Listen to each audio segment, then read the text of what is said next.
Já, komið þið sæl og blessuð, velkomin í Bridge þátt samstöðurinnar. Við reynum að halda úti hér umræðum Bridge á 2 vikna fresti og stundum fjölmennt hér við borðið, en í dag þá hef ég valið að ræða bara við einn mann sem reyndur og þekkir svolítið Bridge-sögun okkar,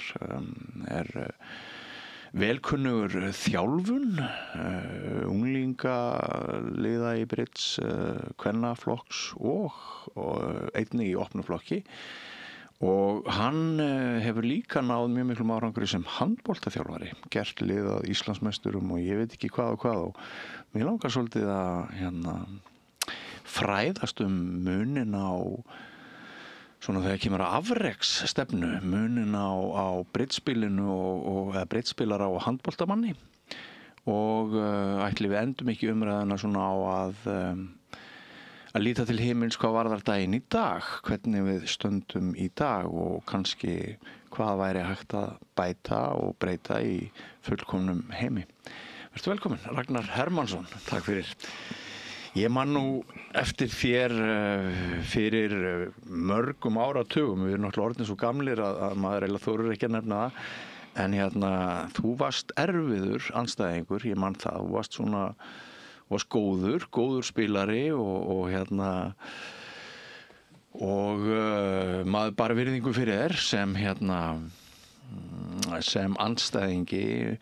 Mér fannst þú oft svona sálfræðilega nokkuð öflugur líka og varst svona ekkert að gefa neitt höggstað á þér við borðið og ég mikið að velta oft fyrir mér sambandi sálfræðinar og hæfileikana í Bridge-spilinu.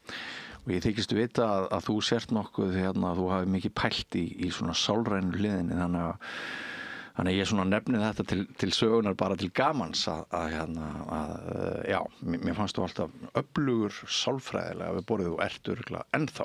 Þú hafur kannski ekki spilað mikið undanfarið.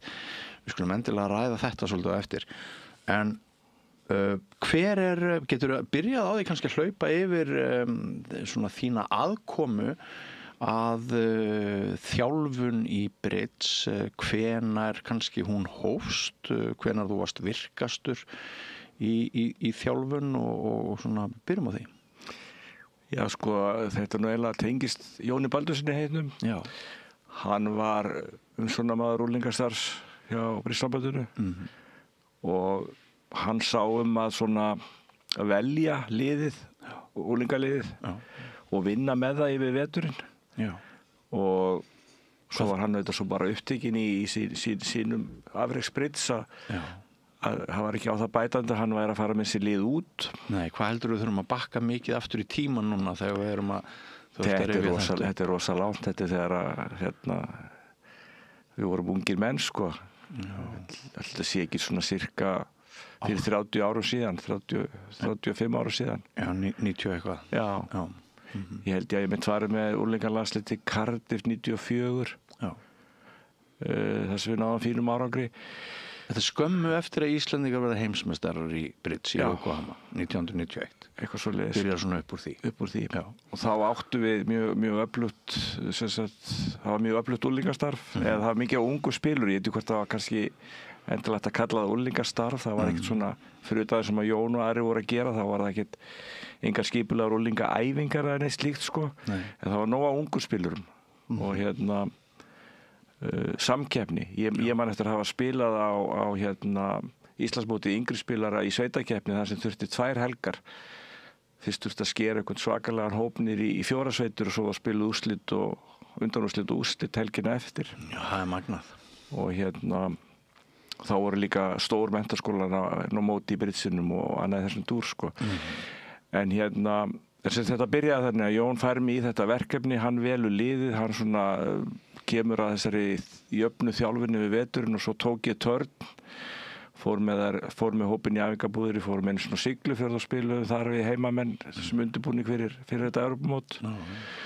Og það var gríðalega öflugt Bridge-liðið á Siglufirði. Já, þess vegna fór ég þangað, það var auðvitað Steinar og Ólafur Jónsson, þeir voru sem sagt par í sveitinni og það var kjörið að fara þangað og taka æfingabúðið þar og bara mjög öflugt starf og síðan í kjölfarið að því að ég í þessari íþróttaþjálfun þá fékk ég þetta viðurnefni og geng nú undir því svolítið hjá þessum hópi, alltaf kallaði þjálfi af þessum strákum. Jón kom nú með það eins og svo margt annað. Þú ert læriður sjúkraþjálfari. Það var samt svona sem þjálfari þeirra skilur og handboltaþjálfari sem tóku þetta upp og ég verð síðan aðstofamaður sem sagt hjá Birni Eysteins á einu móti. Það sem ég sé eiginlega líkamlega þáttinn. Líkamlega þáttinn, já, ok. Og var svo bara aðstofamaður á mótstað, sáum það sem þurfti að gera þá sem var að við þurftum að skaffa skrifara á borðin. Já, en hvað að sjá líkamlega þáttinn? Þá vorum við að æfa, bara æfðum til þessari viku, ég fyllt 3 þessari viku, fórum út að ganga, fórum út að skokka, spiluðum innanhúsfótbolta eða körfubolta. Það var bara heilmikil jöfn vinna til að passa upp á það að menn væru í góðu úthaldi. Heilbrigðsál í hraustum líka. Já, og gætu setið við spilaborði, langar setur og erfið mót. Þarna kemur þú inn á þátt sem að kannski margir nýliðar eða byrjendur eða þeir sem ekki spila bridge og þeir horfa líka á hana þátt veit ég að það getur rosalega þreyta fyllt í að spila löng bridge mót. Já, þetta bara sama og þú sér líka í skákinni að til dæmis Magnús Carlsen hefur lagt gríðarlega áherslu á líkamlega þáttinn á sínu ferli. Já. Og Fischer gerði það á sínum tíma. Fischer stundaði mikið sund og tennis og allir þessi bestu í þessum hugaríþróttum hafa verið í góðu líkamlegu formi tel ég. Því að það að einbeita sér í svona langan tíma og síðan að glíma við allar tilfinningasveiflurnar sem fylgja spilinu að þú þarft að vera í góðu líkamlegu formi til þess að halda það út dögum saman eins og þessi stóru mót eru. Einmitt. Þannig að þetta þá svona, maður heyrði það einmitt að Bjössi Eysteins fyrir mótið í Yokohama 1991 þá hefðu þeir hafið einmitt þetta ferli að huga líkamlegum styrk og þessi ár sem að þú ert þarna á fullu í þessu þá svona mikil skilningur á því innan bridgesambandsins að fólk þarf að vera líkamlega í sem bestu formi. Já, þetta má eiginlega segja hafi allt saman byrjað þessi vöxtur íslensku afreksstefnunnar í bridge, hún byrjar öll með að mínum mati með Hjalta Elíassyni. Já. Hjalti fór með mikla reynslu inn í þetta starf að vera landsliðseiginvaldur og þjálfari eftir að hafa spilað áratugum saman í landsliðinu. Já. Oft með góðum árangri en yfirleitt kannski vilduður vera ofar á þeim tíma. Pabbi Eiríks Hjaltasonar sem enn að og kannski aftur búinn að taka spilin úr stokknum eftir smá hlé. Já. Og hér er mjög sterkur spilari. Og Hjalti var svona hann lagði mikla áherslu á góðan undirbúning í sagnkerfum og menn væru með allar svona baráttustöður og eigum að segja taktík spilsins á hreinu. Ég held að hann hafi ekki verið farin mikið í gang með þennan líkamlega þátt. Síðan þegar Björn tekur við landsliðinu þá er Björn með svona bakgrunn úr FH úr handboltanum og fótboltanum þar. Já. Og bara af því að fylgjast mikið með íþróttum. Og hann fekk Gunnar Einarsson fyrrverandi bæjarstjóra í Garðabæ og atvinnumann í handbolta til að sjá líkamlega þáttinn hjá þessum hóp sem fór þarna til fyrst tryggðu sér rétt til að fara á Bermudaból á Evrópumóti og fylgdu því svo eftir með því að verða heimsmeistarar á sínum tíma. Þvílíkt ævintýri. Sem þvílíkur árangur og þvílíkt ævintýri. Og síðan þetta var Gunnar bara störfum hlaðinn í öðru og ég tek við þessum þætti hjá hópnum og meðan að Björn var mikil áhersla lögð á þetta og síðan aðrir landsliðsþjálfarar sýndu þessu líka bæði skilning og áhuga. En það er kannski frekar að ef maður á að vera bara alveg hreinskilinn þá hefur geta spilaran okkar til þess að eyða svona miklum tími í þetta eða vilji aðstaða minnka með árunum. Þannig að þetta hefur látið virkilega undan síga þessi þáttur. Og áður en ég ætla aðeins að skjóta inn spurningunni bara núna á með þú heldur áfram að reykja svo söguna fyrir mér en að þú nefnir þetta Heldurðu að þetta sé eitt af því sem skýrir það að við höfum ekki alveg verið í fremstu röð síðust ár?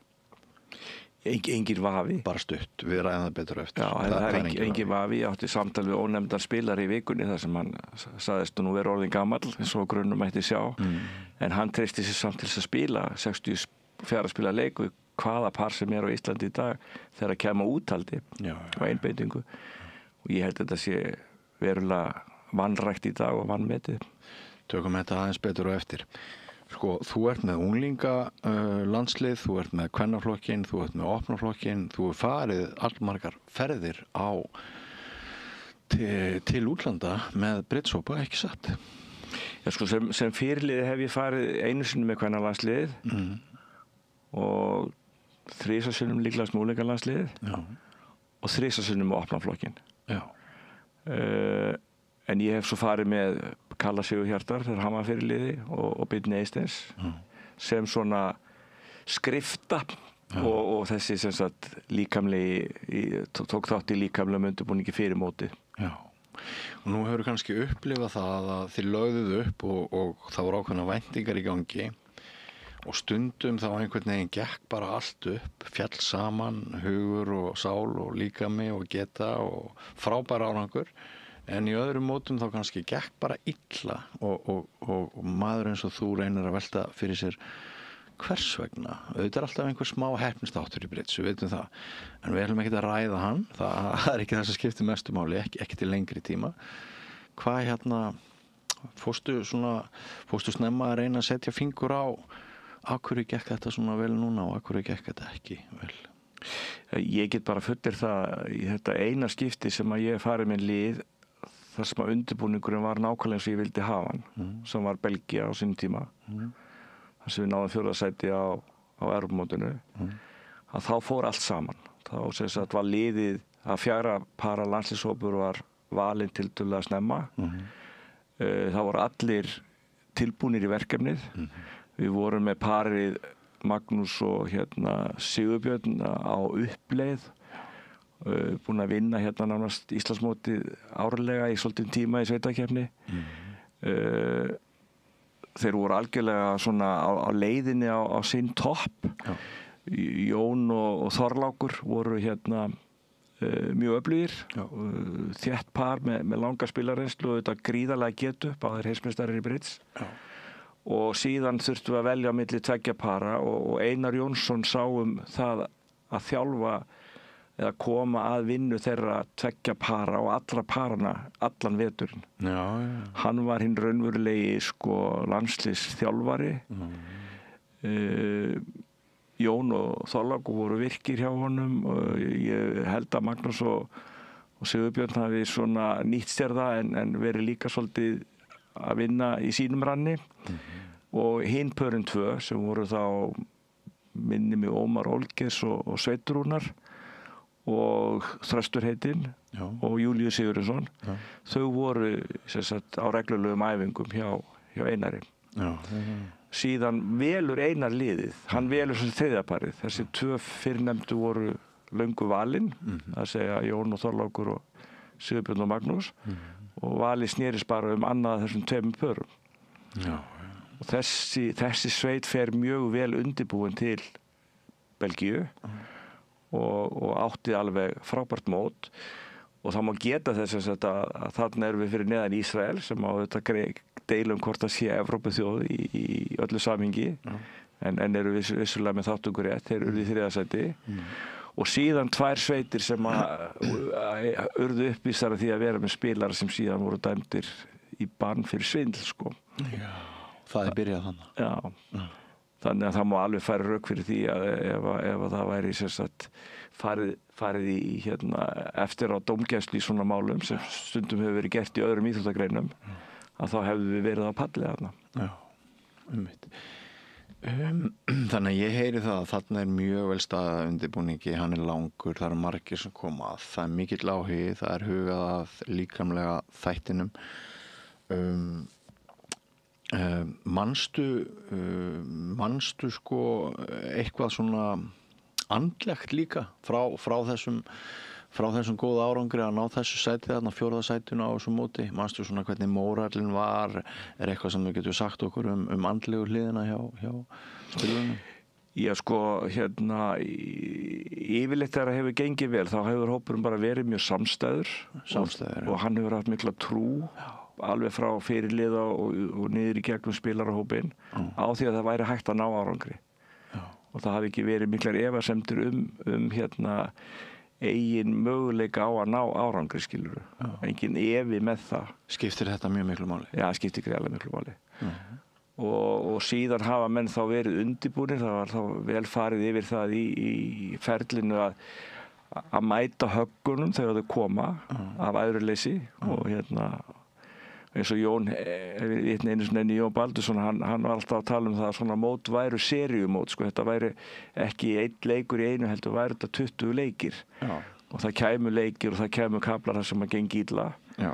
En ef að þú heldir svona ákveðnu damp, þá yrði niðurstaðan góð.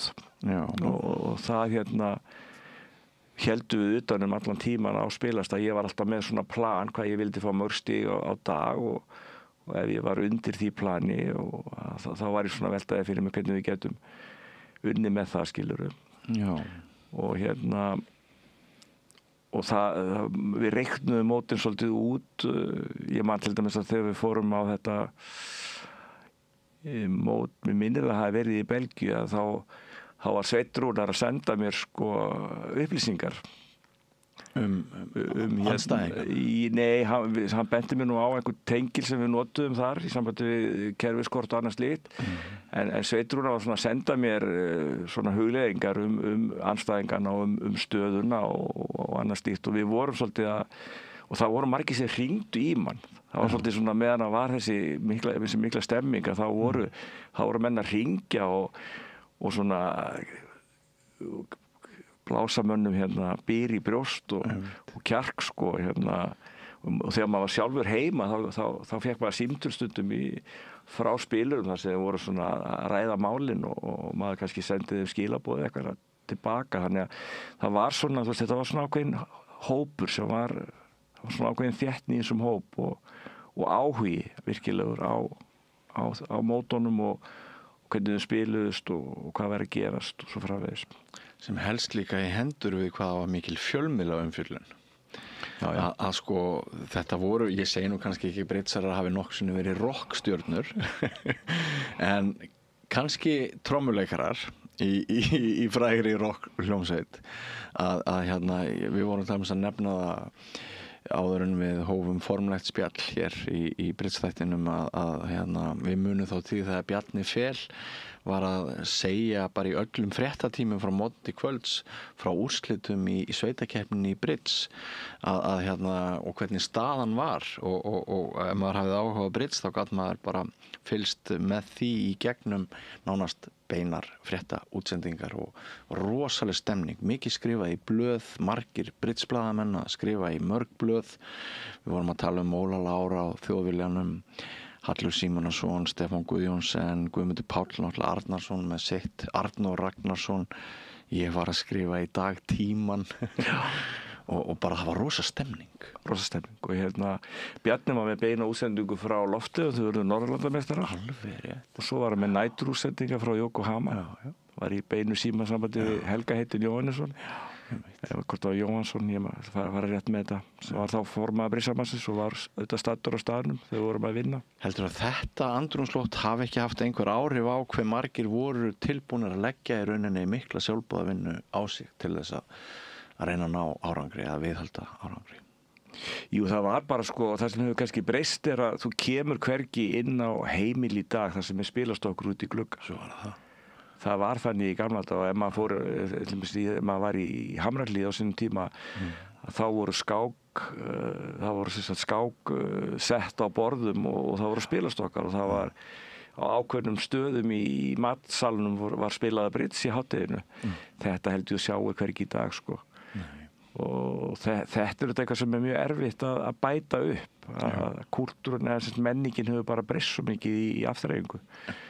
Og en sko það var þannig þegar þú fórst á Íslandsmóti Brits, þess vegna byrjaði ég að spila. Ég kem í Britsin úr þegar ég hætti í handboltanum sem leikmaður þá vantaði mig eitthvað til þess að svala keppnisþörfinni og ég var bara svona spilaði með pabba og mömmu og stundum niður í Hamrahlíð annað hafði ég ekki til mánulega að leggja í Brits en svo fór ég á eitt mót niður á Loftlöðum bara labbaði þar við út af því að ég hafði lesið í Bristálki Morgunblaðsins með að það væri Íslandsmót í sveitakeppni og ég fór þetta niður og það var rafmagnað andrúmsloft það var gjörsamlega hægt að sko skera loftið það var svo mikil spenna og það var svo mikil keppni á borðunum sko mikill rígur á milli manna og brjálaða rígur og bara þú veist þetta loft var lævi blandið í alvöru sko og ekki svona þetta kurteisis svona fas sem á mönnum í dag sko þarna var þetta virkilega tilfinningaleikur sko og sko við höfum stundum fjallað það hérna í þessum þáttum að það hefði kannski mátt koma aðeins betur franga hvert byrjendum stundum það var svona keppnisharkan var rosaleg en kostirnir sem fylgja keppnishörku eru líka all nokkrir eins og enginn veit betur en þú en hvaða stöðu lékstu sjálfur í handboltanum? Ég spilaði vinstra horn gæti reynda að spila bæði hornin og svona framan af í yngri flokkunum þá gæti ég spila líka svolítið fyrir utan og kannski í dag hefði ég getað spilað fyrir utan því að handboltinn hefur breyst ég þóttu of lágvaxinn til þess að spila fyrir utan þá það var enginn að spila í skiptustöðunum eða fyrir utan í handbolti í gamla daga nema væri svona í kringum 1,90 Varstu sókdjarfur? Ég var þetta bara markagráður spilaði enga vörn og var mjög mikill egoist inn á vellinum Tókstu þessi elementi með þér inn í svona, þetta þín sýn á Britsin líka að vera sókdjarfur? Nei, ég frekar sko það var það lengsta frekar svona klassískur Britsspilari reynda að vera mjög vandaður í meldingum eiga fyrir því sem ég sagði og mjög stoltur af því að leggja niður góðan blindan til dæmis eiga eitthvað í hólu en svo hafa komið tímabil þar sem ég hef verið miklu sókdjarfari og aggressívari og ég stundum þar í dag þegar ég spila ég hef misst svolítið agan minn sko þannig að það kemur fyrir að ég er að gera slæma hluti að því að ég leyfi mér að fara í pókerum ég leyfi mér að fara í það sem við getum kallað bara svona hálfgerð gaml við borðið það sjaldan en það yfirleitt alltaf mjög dýrt sko Þannig að ég leyfi svona brestunum mínum meira í dag eftir að ég svona spila minna og svona að njóta sín við spilaborðið og það ekki alltaf gott fyrir árangurinn. Nei, en það getur verið skemmtilegt í afþreyingarlegu tilliti að sjá hvað gerist. Já, og gott að spila tölvina sem maður getur bara, þú veist, bara farið fljótlega þegar maður búinn að vera mjög lélugur sko, eða mjög egocentrískur sko. Ég var mjög egocentrískur handboltaleikmaður en ég var það ekki sem þjálfari. Ég held að það sé svona gegnum gangandi hjá flestu þjálfurum að þeir þjálfa ekki eins og þeir spiluðu. Þannig að ég sem þjálfari í handbolta, styrkur minn þar hefur verið varnarleikur og ægi. En þegar ég spilaði sjálfur þá var ég markagráður, spilaði enga vörn og tók þau skot sem ég langaði til að taka. Þannig að þú veist, ég held að maður svona endurspegli ekki sem þjálfari endilega sko ferilsinn eða karakter sem leikmaður. Ég skil. En við höfum núna einbrað nægilega mikið á þessum gullaldartíma, þessum liðnu árum, þar sem að þú leggur mikla áherslu á hið líkamlega og það virðist vera skilningur á þessum tíma fyrir mikilvægi hins líkamlega. Svo einmitt verða menningarbreytingar og það verða tæknibreytingar og afburða britspilurum á Íslandi fækkar. Eru við ekki sammála um það? Eru þeir ekki töluvert færri í dag, svona þessir albestu heldur en var? Jú, sem sagt það í fyrsta lagi þetta nýliðun ekki nógu mikil. Nei. Og það bara svaka stórt gat sem hefur myndast þar. Já. Við fengum reglulega upp 4 til 6, 8 spilara sem að þú sást að væri einhver möguleiki í að yrðu topp menn, skilur á ári. Svona í kynslóðum skulum við segja. Í kynslóðum, já. Kannski á 5 til 10 ára fresti, skilur við fáum það ekki í dag. Og síðan hefur eigum að segja bara golf, fjölskylda, önnur áhugamál, menntun frami skiluru, gert það að verkum að þessir bestu spilarar okkar, þeir eru ekki að gefa sér sama tíma, sömu ástríðu. Nei. Og þeir gerðu hér áður þeir sko okkar bestu spilarar á gullaldarárunum okkar, þeir lifðu fyrir Brits. Já. Og einhverjum ástæðum þá komust þeir upp með það í því samfélagi sem þá var. Þeir voru studdir af sínum fjölskyldum. Já. Og gátu virkilega sett allt sitt í þetta sko. Já. Og það gengur ekkit annað í þessu. Þú getur þetta verið góður í einhverju. Já. Og ég var bara að tala fyrir mig persónulega. Ég er liðtækur í mjög mörgu, en ég hef aldrei verið til í persónulega að fara þá leið sem ég þarf til þess að verða frábær í einhverju skilur. Mér finnst það bara ekki þess virði eða mér hefur skort þrek eða eitthvað til þess að vilja fara þá leið. Þannig ég vil freka að vera svona sæmilegur í mörgu, ég er fyrir liðtækur í mörgu, frekar heldur en að mastera eitthvað svona, það er það sem þarf, ef þú ætlar að verða frábær. Að þá getur ekki verið með mörg sverð á lofti. Þannig að bara þessa breytingar sem þú nefnir, þær ættu að duga okkur sem rök í því að halda okkur svona aðeins meira til hlés í væntingum í dag til alþjóðlegs árangurs Britslandsliðana okkar meðan við liðnum tíma. Já, svo eru fleiri þættir. Ég meina, þegar ég er að spila þetta uppalega þá þurftu bara að sækja að fá að vera með í aðaltíminningi BR með góðum fyrirvara, annars var hann bara fullur. Ef þú skráði ekki með góðum fyrirvara þá komst ekki að. Þegar Björn Eystersson er að æfa fyrir Evrópumót og síðan Bermudaból þá hélt að mót upp í Bláfjöllum og við þurftum að sækja að vera með. Ég man að ég hringdi í hann, þá var ég að spila við Guðmund heitinn Pétursson. Svona við vorum ekki beinnis pari, við vorum að spila reglulega saman og ég var mikið hjá Guðmundi eins og margir aðrir, hann var að kenna okkur Brits og mjög góður kennari, sterkur karakter. Og ég hringdi í Björn og sagði við Guðmundur erum nú svona aðeins að stípa okkur saman og okkur langt til að taka þetta mót. Og ég þurfti að bíða í smá tíma, hann hringdi í mig eftir nokkra daga skiluru. Já, þið bara fáið náð fyrir augum Þannig að það var valið inn í mótið sem var undirbúningsmót fyrir spilarana og þarna spiluðu yngri landsliðin og kvennalandsliðin með. Og þetta var bara þú veist, þetta var gríðarlega öflugt. Já, þessum tíma erum við svo marga góða spilara, við höfum efni á svona einhverju sem maður geti kallað elitískri hugsun. Já. Og það var sama með Brittshátíð. Ég man hvað ég var stoltur þegar ég kemst í fyrsta skiptið inn á Brittshátíð. Því þetta var bara minnir með 40 eitthvað para tíminningur. Og ég man að einhvern tíma sóttu við þetta, hvort það var ég og Matthías Gísli eða einhver og voru þá svona þóttu mjög efnilegir yngri spilarar og Matti hefur nú heldur betur fyllt því eftir að það var ægilegur árangur að komast inn á Brittshátíð skilur. Fá að vigta sig með öllum þessum boðsgestum og öllum bestu íslensku spilarunum sko. Ævintýri. Og þá var þessi samkeppni, maður þurfti að byrja ferilinn á því að skrapa botnin í BR. Vera kannski í toppnum í einhverju áttagafélagi ofalega með nýstárlegt kerfi og keppnisskapið sitt og allt það sko og fara svona í BR og vera bara fallbyssufóður. Bara ganga plankan. Ganga plankan. Og svo líka má kannski nefna í þessu samhengi að gestir okkar voru náttúrulega stundum af sverari sortin eins og Ómar Sharif og einhverjar svona alheimsstjörnur sko á Brittshátíð. Fengu mjög sterka menn til að koma hingað. Einu sinni komið til dæmis ólympíumeistarar pólverja, voru bara alla búin að lyfta titlinum úti, þá voru þau mættir hérna á Brittshátíð.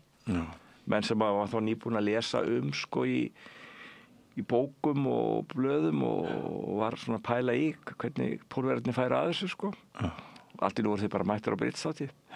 Þannig að þú veist, þetta var svona svolítið eins og þegar við vorum að flytja hérna inn í tónlistinni, bara hljómsveitir sem voru bara Led Zeppelin kom hingað og allar þessar grúpur komið hingað við toppin eða sem sagt komnir á toppin. Að þau nefnir tónlistina. Ég satt nú á sömum briddshátíðum við Flíilinn á Hótel Loftleiðum og spilaði langt fram á nótt með einmitt 100 syngjandi briddspilara í kringum mig. Þannig að stemningin var náttúrulega alveg rosaleg líka. Já, hún var rosaleg. Að nóttu sem degi í stundum. Já. Ekki það, ég muni mikið eftir því ég hef alltaf verið frekar kvöldsvæfur, þannig að ég tók ekki mikið þátt í þessu Og agaður? Nei, ég var þetta svona bara spurningum að þurfa svefninn sinn en það var mikið fjör og líf niður á Loftleiðum og skemmtilegur staðar á sínum tíma. Já, mikil stemning. En svo eitt, að því að tala um það áðan, að því að tala um sko svona andlegu hliðina til dæmis að í Belgíu, það var svo gott mótið okkur, til dæmis þar var líka kona mín með og hún átti mjög stóran þátt í því að skapa þessa stemmingu, hugsaði mjög vel um hópinn. Sáum að menn voru alltaf vel undirbúnir fyrir spilamennsku. Auka aðstoðarmaður. Já, og þú veist, það þurfti að menn auðvitað voru ekki kannski gallaðir upp í topp og voru með 2 bóla mann eitthvað svo leysa, það þurfti að fara með þetta og passa upp á að þetta væri alltaf hreint og fínt og að menn mættu á sínum tíma í morgumat og það væri næring við borðið og allt svona og Anna Þóra var sjálf og góður spilari og landsliðskona í bridds og hefur svo gaman að þessu, þannig að þegar hún hefur verið með þá hefur það verið líka svona, þannig að þetta hópvinna og það sem að sko því fleiri sem koma að og leggja inn svona sína styrkleika því betra verður dæmi skilur og það sem ég til dæmis ekki sérstaklega góður í sem svona alls konar degur og vera natin í kringu fólk að það getur einhver annar gert það vel skilur. En áður en við förum í svona samtímaspurningar aðeins frekari samtímaspurningar hver finnst þér mesti munurinn á bridds og handbolta þegar kemur að svona þjálfun og liðsanda og stemningu og öllu því? Sko það sem líkt að þetta eru bæði handbolti og bridds eru opnir leikir.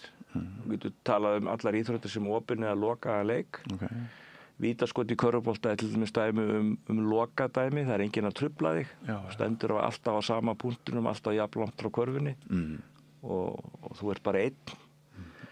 Þú getur æft skot í biljard eða snóker og þú getur æft pútt í golfi þar sem þú ert í lokuðu umhverfi en það er alltaf hreyfing í handboltanum er alltaf hreyfing, það er alltaf andstæðingur það er markmaður í markinu þannig að það er erfitt að undirbúa allar stöður sem koma upp það er sami í bridsinum bridsin er opin leikur, það er að segja að þú ert með andstæðing og þú ert með túlkun og þú ert í síbreytilegu sagnumhverfi af hverju meldaði þessi ekki þetta af hverju gerða þetta af hverju kom þetta út en ekki hitt skilurðu þetta er eins og í skákinni að því ég teldi líka í gamla daga skákin er líka lokaða leikur ef ég leik alltaf besta leiknum í skák þá vinn ég nema hinn leiki líka alltaf besta leiknum þá verður það líklega jafntefli en í bridds þá kemst ég oft upp með það að plata einhvern eða leika ekkert sérstökum leik en leik sem að virka í það skipti skilur á endanum auðvitað vinnur sá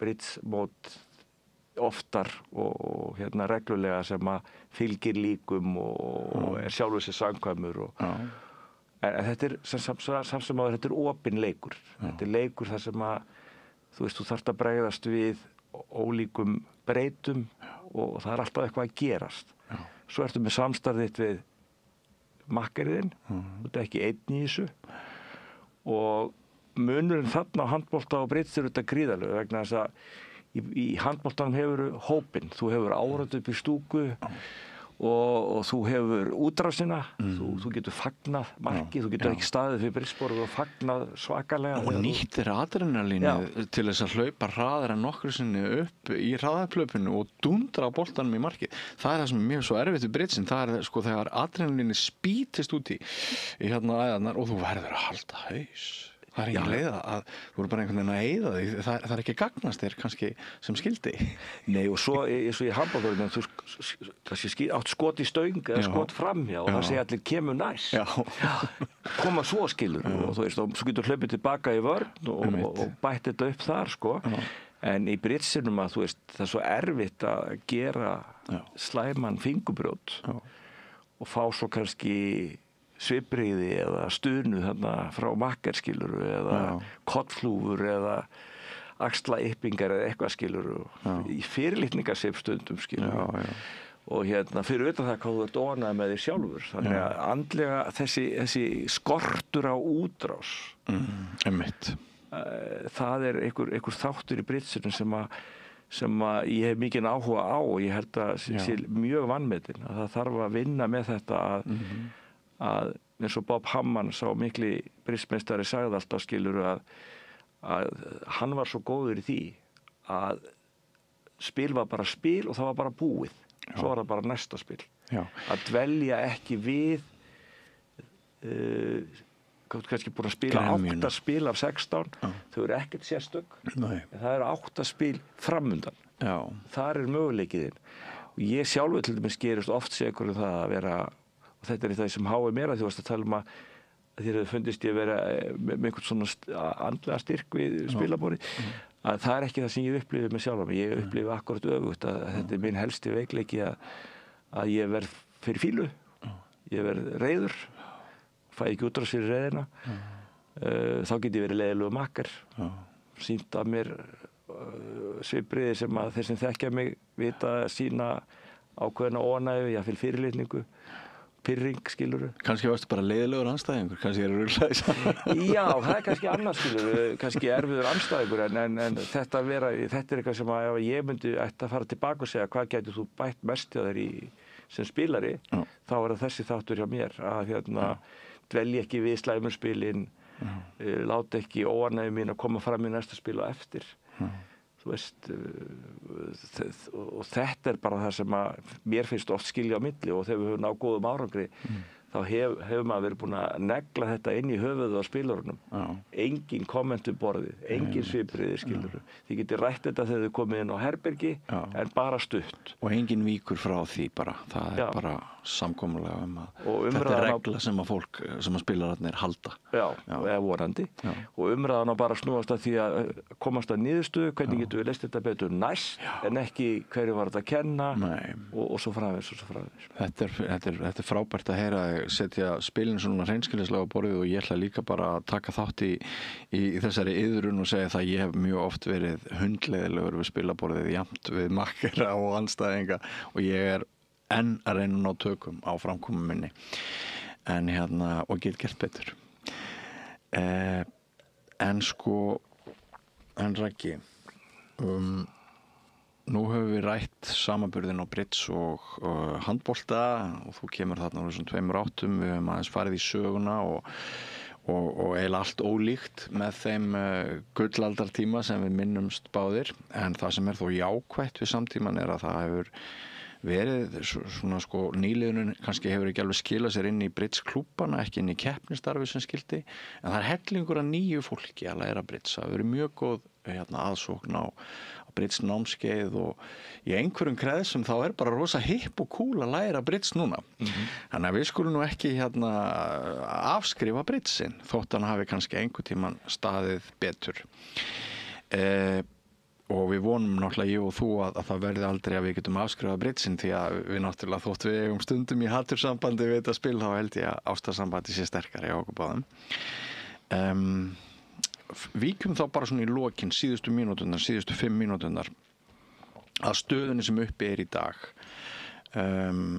hvaða skoðanir hefur svona á þeim væntingum sem við gætum gert til afrekstars í framtíðinni Sko við eigum í kjarnan mjög góða spilara vandamálið er að fá það til þess að gefa þessu ekstra tíma ekstra